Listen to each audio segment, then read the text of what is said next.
എല്ലാവർക്കും നമസ്കാരം. ഇതിൻ്റെ 148ാമത് സിനിമയാണ്.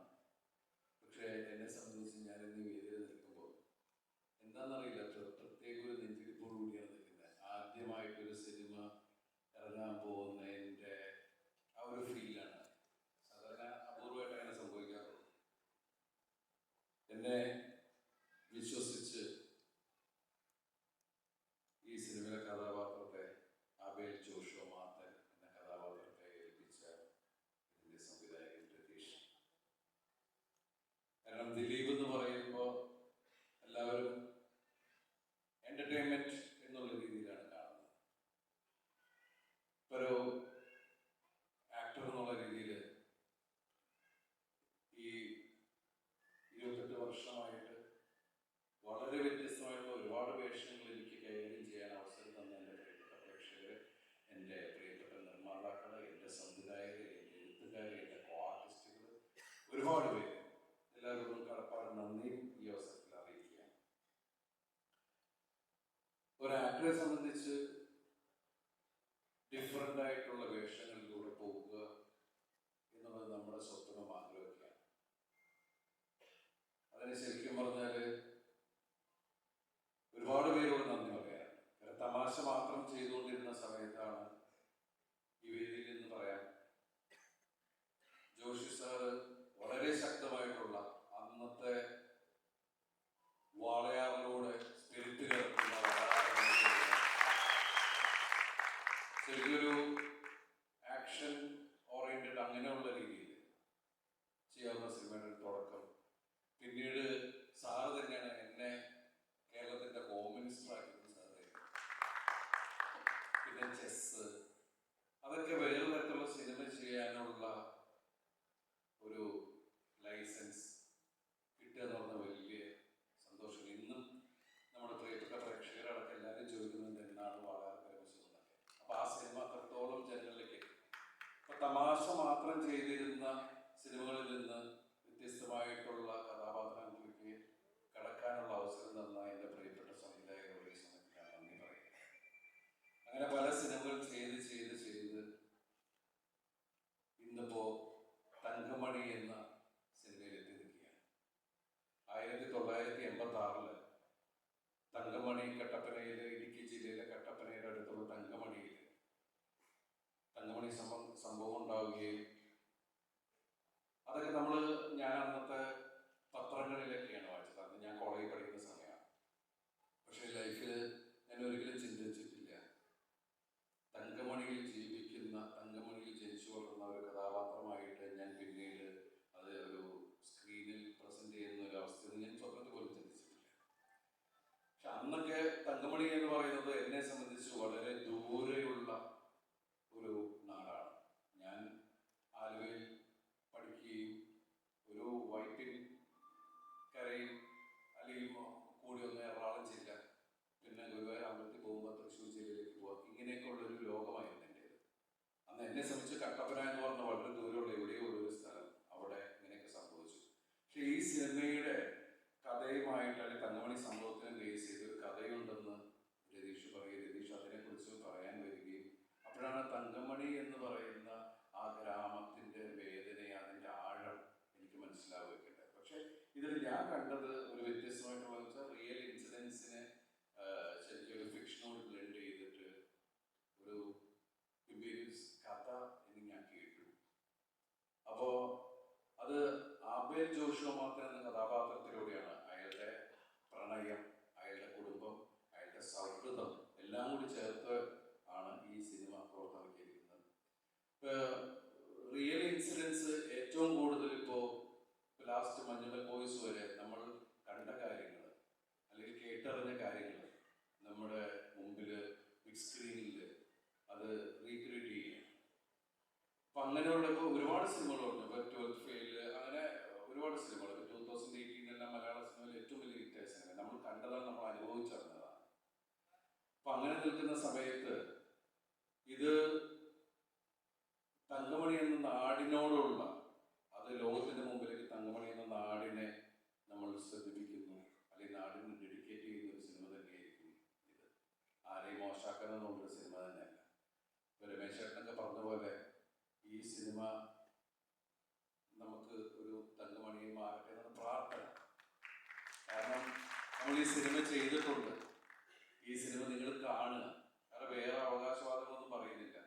പിന്നെ ഇവിടെ പറഞ്ഞ പോലെ, എല്ലാവരും പറഞ്ഞ പോലെ മലയാള സിനിമ ഇപ്പോൾ ജനങ്ങൾ ഇടയ്ക്ക് 3-4 വർഷമായിട്ട് ശരിക്കും വല്ലാത്തൊരു ക്രൈസിസിലായിരുന്നു. അവിടെ നിന്ന് നമുക്കിപ്പോൾ കുറച്ച് മാസങ്ങളായിട്ട് നമുക്ക് എല്ലാ സിനിമകളും തിയേറ്ററിലേക്ക് ആളുകൾ വരുന്നുണ്ട്.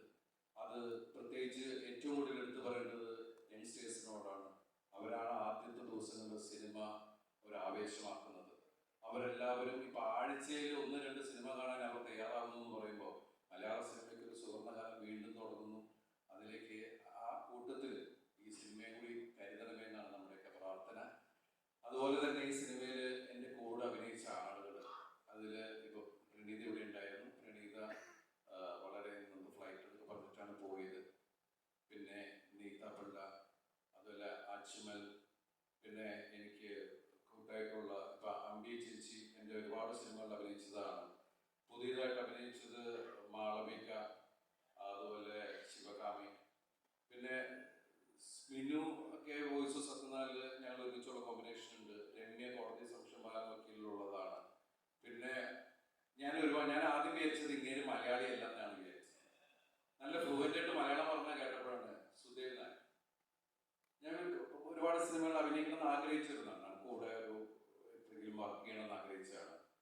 നല്ല രസമായിട്ട് മലയാളം പറയുന്നത്, നല്ല കോമഡി ഉള്ള ഒരാളാണ്, കോമഡി ഹ്യൂമർ സെൻസ് ഉള്ള ഒരാളാണ്. താമസിയാണ്ട് അദ്ദേഹത്തിന് കോമഡിയിൽ കാണാമെന്നാണ് ഞാൻ വിശ്വസിക്കുന്നത്. അതുപോലെ തന്നെ അജ്മൽ എൻ്റെ നാട്ടുകാരനാണ്. ഞാൻ എന്നിട്ട് പറയും, ഈ സിനിമയിൽ അജ്മൽ വന്നത് നമ്മളോടുകൂടിയുള്ള ഒരു സ്നേഹത്തിന്റെ പുറത്തും കൂടിയാണ് എന്നാണ് പറഞ്ഞു. ഞങ്ങൾ ഒരുമിച്ച് 2 കൺട്രീസ് മതിലേക്ക് ചെയ്താണ്. അതിൽ എടുത്തു പറയേണ്ട ക്യാരക്ടറാണ് ഉല്ലാസ്. അപ്പോൾ അദ്ദേഹത്തിന്റെ അപരനായിട്ടൊക്കെ ഞാൻ ആ സിനിമയിൽ അങ്ങനെയൊക്കെയുള്ള നിങ്ങൾ കണ്ടതാണ് ആ സിനിമയൊക്കെ. പിന്നെ അതുപോലെ എനിക്ക് കിട്ടിയ 2 സഹോദരങ്ങളാണ് അന്യ സംസ്ഥാനത്ത് നിന്ന്, നമ്മുടെ സമ്പത്റാവ് സാറും അതുപോലെ തന്നെ ജോൺ ബേലി.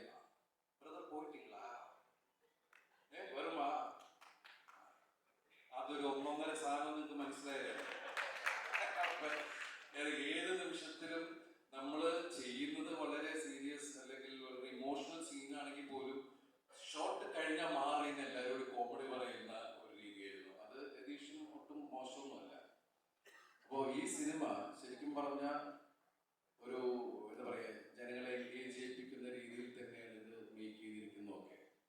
ഈ സിനിമ നിങ്ങൾ 2 കൈ നീട്ടി സ്വീകരിക്കണം എന്ന് ആത്മാർത്ഥമായിട്ട് പ്രാർത്ഥിക്കുന്നു. ഇതിൽ ഞാൻ ആരെങ്കിലൊക്കെ വിട്ടുപോയി ക്ഷമിക്കുക. അതുപോലെ ഇവിടെ വന്ന് ഈ ഓഡിയോ ലോഞ്ച് ഗംഭീരമാക്കാൻ സപ്പോർട്ട് ചെയ്ത എല്ലാവരോടും, അതുപോലെ പറയാൻ വിട്ടുപോയി, ഇതെല്ലാം ഉണ്ടാക്കിയിട്ടുന്ന ആൾക്കാർ വെറുതെ വിടാൻ പാടില്ല. കാരണം സൂപ്പർ ഫിലിംസ്, ചൗധരി സർ, അതുപോലെ റാഫിക്ക, ഇഫാർ മീഡിയ, അതുപോലെ ഇതിനെല്ലാം ഞങ്ങൾക്ക് ഈസി ടു കമ്മ്യൂണിക്കേറ്റ് ചെയ്യുന്ന സുജിത്ത്, ഇതിൻ്റെ ഡിസ്ട്രിബ്യൂഷൻ ഇവിടെ മലയാള സിനിമയിലെ ഡ്രീം ബിഗ് ഹൗസ് നിങ്ങൾക്ക് എല്ലാവർക്കും അറിയാം. ജയിലർ, ലിയോ തുടങ്ങിയപ്പോൾ ലാസ്റ്റ് ഇറങ്ങിയ മഞ്ഞുമൽ ബോയ്സ് വരെയുള്ള സിനിമകൾ കൊണ്ടുവന്നിരിക്കുന്നത് അവരുടെ ഡ്രീം ബിഗ് ഹൗസ് ആണ്. അവരുടെ അടുത്ത പടമാണ് മാർച്ച് 7 വരുന്ന നമ്മളുടെ തങ്കമണി. ഈ സിനിമയും പ്രിയപ്പെട്ട പ്രേക്ഷകർ എല്ലാവരും മീഡിയയുടെ സപ്പോർട്ട് എല്ലാം ആവശ്യമാണ്. നിങ്ങൾ ഈ സിനിമ ഗംഭീരമാക്കി തരിക, ഇതൊക്കെയാണ് ഞങ്ങളുടെ പ്രാർത്ഥന. അതുപോലെ ഇവിടെ വന്ന എല്ലാവരോടും പ്രിയപ്പെട്ട സമയം ജസ്ജോക്ക് പറഞ്ഞത് ശരിയാണ്. അതിൽ മമ്മാസ് എനിക്ക് വലിയ സന്തോഷമുണ്ട് പരിചയം. ജിബിൻ, അരുൺ ഞങ്ങളുടെ സുഹൃത്ബന്ധമാണ്. അതുപോലെ അസീസ്, ഞങ്ങൾ 4 പേരുമാണ് ഇതിൽ സുഹൃത്ത്, 4-5 പേര്, സുദേവ് അടക്കം. അപ്പോൾ സിനിമ കാണുമ്പോൾ മനസ്സിലാവും ഇത് വെറും ഈ കരയാൻ മാത്രമുള്ള അങ്ങനെ ചിന്തിക്കേണ്ട. പിന്നെ ഇതിൽ മസാല അടിപ്പടമൊന്നുമല്ല. നമ്മൾ കുടുംബമുള്ളവർക്ക് ഇത് പെട്ടെന്ന് മനസ്സിലാവുന്ന ഒരു നല്ല സിനിമയിൽ അഭിനയിച്ചു എന്നുള്ള സന്തോഷത്തിലാണ് ഞാൻ നിൽക്കുന്നത്. വലിയ സന്തോഷം. Thanks for joining us. പ്രത്യേകിച്ച് എനിക്ക് തോന്നുന്നു പലപ്പോഴും നമ്മൾ കാണാത്തൊരു കാര്യമാണ് ഒരാൾ വന്ന് നമ്മൾ ആ ഒരു സിനിമയിലെ നായകനെ ഇൻവൈറ്റ് ചെയ്യുമ്പോൾ അവർ വന്ന് ഓരോരുത്തരുടെയും പേരെടുത്ത് പറയുക. അതൊരു ക്വാളിറ്റി തന്നെയാണ്. എനിക്ക് തോന്നുന്നു ഡയറക്ടറിൽ തുടങ്ങിയതാണ്. ഇപ്പോൾ രതീഷനാണെങ്കിലും വന്നിട്ട് ഓരോരുത്തരുടെയും പേരെടുത്ത് പറയേണ്ട. ഇപ്പോൾ ദിലീപേട്ടൻ ഏറ്റവും അവസരം ദിലീപേട്ടൻ ഓരോരുത്തരുടെയും പേരെടുത്ത് പറഞ്ഞാണ് അവരെ ആശംസിച്ചതും അതുപോലെ തന്നെ അവർ നന്ദി പറഞ്ഞത്. എനിക്ക് തോന്നുന്നു ഈ ഒരു കൂട്ടായ്മ തന്നെയായിരിക്കും ഈ ഒരു സിനിമയുടെ വിജയം. അല്ലെ? ഇത് ഭയങ്കര ടീം വർക്ക് തന്നെയാണ്. അതുപോലെ പക്ഷേ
ശരിക്കും പറഞ്ഞ പുതിയൊരു കോമ്പിനേഷനുള്ള ആൾക്കാരുമായിട്ടുള്ള ഒരു വർക്കാണ് ഈ സിനിമയിൽ. പക്ഷെ ആ ഒരു എക്സ്പീരിയൻസ് എങ്ങനെയുണ്ടായിരുന്നു? ആ ഒരു പുതിയ കോമ്പിനേഷൻ, കാരണം നമുക്കറിയാം 148ാമത്തെ സിനിമയാണ്. 148ാമത്തെ സിനിമയിൽ വന്ന് എനിക്കിത് പുതിയൊരു കോമ്പിനേഷൻ ആണെന്ന് പറയുമ്പോൾ ആ ഒരു എക്സ്പീരിയൻസ് എങ്ങനെയുണ്ടായിരുന്നു? അല്ല, അതാണ് പറഞ്ഞില്ലേ, എനിക്ക് എന്താണെന്നറിയില്ല ഈ സിനിമയിൽ അവിടെ നിന്ന് ഈ സിനിമയും കാര്യങ്ങളൊക്കെ ഉള്ളപ്പോൾ എനിക്ക് ഞാൻ ബിഗ് സ്ക്രീനിലാണ് ഇപ്പോ ആ തങ്കമണി എന്നുള്ള പാട്ടുള്ളപ്പോൾ എന്റെ കണ്ണറിയേണ്ടെന്ന് അറിയില്ലേ. ഞാൻ ഈ സിനിമയിൽ അഭിനയിച്ചാണ്, പക്ഷെ എന്നാൽ അതിനുണ്ടാക്കിയ ഫീല്, അത് നമുക്ക് വേണ്ടി പാടിയ ആൾക്കാർ, അവരോടൊക്കെ നന്ദി പറയണം. വില്യം സോറി പ്രമാനൻ, എല്ലാവരോടും പ്രത്യേകം. ദേവാനന്ദൻ, ആ ദേവാനന്ദൻ, പേരുകൾ വേറെയൊക്കെയാണ്. ഇതിനു മുമ്പ് മീശവാദം ചെയ്യുമ്പോൾ വേറെ പേരായിരുന്നു. അപ്പൊ ഇവര് ഇടക്കിടയ്ക്ക് പേര് മാറ്റുന്നു, നമുക്ക് ടെൻഷനാണ്. ഇല്ലേ, അന്ന് പാടുമ്പോ പ്രതാപല്ലേ, അത് കഴിഞ്ഞപ്പോഴാണ് പറഞ്ഞ ചേട്ടന്റെ പേര് പറ്റി ദേവാനന്ദൻ എന്നാണ്.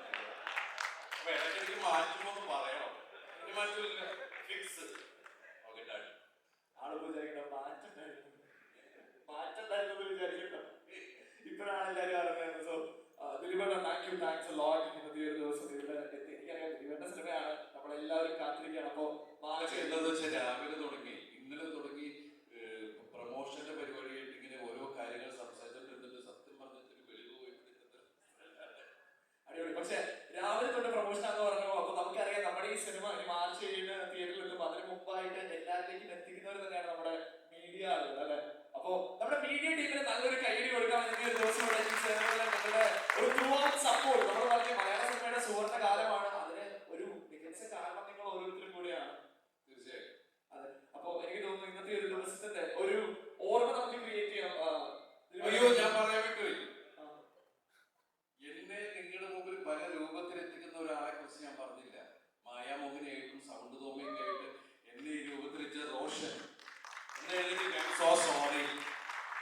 എന്റെ വളരെ അത്രയും കഴിവുള്ള മേക്കമാനിൽ എടുത്തു പറയേണ്ട ഒരാളാണ് റോഷൻ ജി.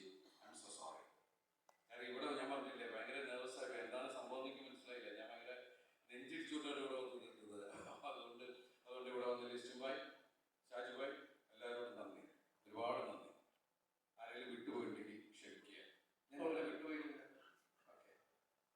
സുൽത്താനാണ് എല്ലാവരും സംശയം ചോദിക്കുന്നത്. ഉറപ്പല്ലേ? നമ്മൾ ജോൺ ബ്രദർ വന്നിട്ടില്ല.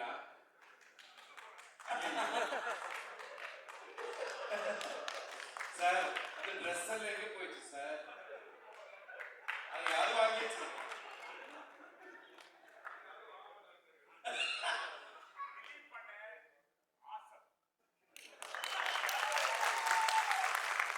Thank you.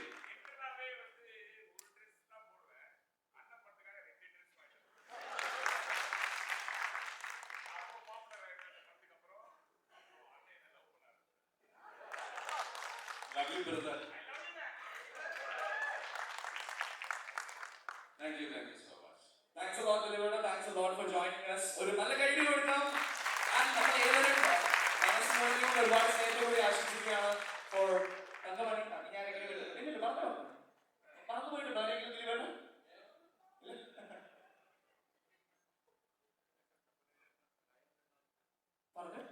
ഒന്ന് എഴുന്നേറ്റ്